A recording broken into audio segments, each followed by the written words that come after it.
Hey guys, welcome back.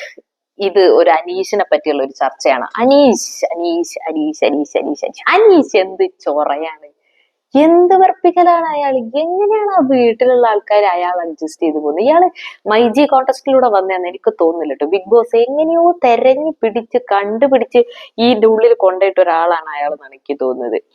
കഴിഞ്ഞ പ്രാവശ്യം മോഹൻലാൽ വന്നപ്പോ ഒനിയിലും ശാരദയൊക്കെ പറഞ്ഞു ഞങ്ങള് കിച്ചണിലായതുകൊണ്ട് അവിടെ അധികം ഫോക്കസ് വരുന്നില്ല, ഞങ്ങൾക്ക് എല്ലാത്തിലും ഇടപെടാൻ പറ്റിയിട്ടില്ല എന്നൊക്കെ. ഈ അനീഷ് കിച്ചണിൽ പോയപ്പോ ക്യാമറ ഫുള്ള് കിച്ചണില്. എന്റെ അമ്മോ, ഈ ചായ് ചൊറി എന്ന് പറഞ്ഞിട്ടുണ്ടെങ്കിൽ അയാൾക്ക് ചെയ്യാൻ പറ്റൂലെങ്കിൽ ഇപ്പൊ എന്തിനാ ഇങ്ങനെയുള്ള ആളൊക്കെ ഇതിനകത്ത് കൊണ്ട് ഇടുന്നത്? എന്റെ അമ്മോ, വിശക്കുന്നെന്ന് പറഞ്ഞ് ബിന്നി ഒന്ന് പറഞ്ഞ് പറയാം, വായു കഴിച്ചോ, കുറച്ച് വെള്ളം എടുത്ത് കുടിച്ചോ, വായി ചവച്ചരിച്ച് കഴിച്ചോ. എന്ത് ഇങ്ങനെയുള്ള മനുഷ്യനൊക്കെ എങ്ങനെയല്ല അവിടുത്തെ ആൾക്കാർ സഹിക്കണത്? വെറുതെ അല്ല അവിടുത്തെ എല്ലാവരും അയാളെടുത്ത് പൊങ്കാലിടുന്നത്.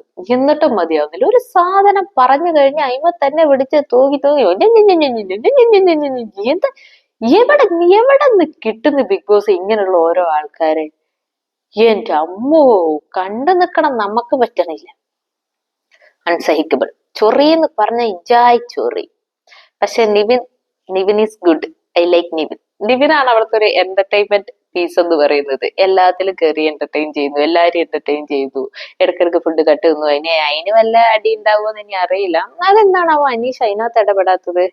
അനീഷിന്റെ ഒരു വേറൊരു കോമഡി എന്ന് പറയുന്നത്, ആരെങ്കിലും എന്തെങ്കിലുമൊക്കെ പ്രശ്നമായി നിൽക്കുമ്പോ ഇടക്ക് വന്നിട്ട് നീ ഓക്കെ, നീ ഓക്കെ അല്ലേ?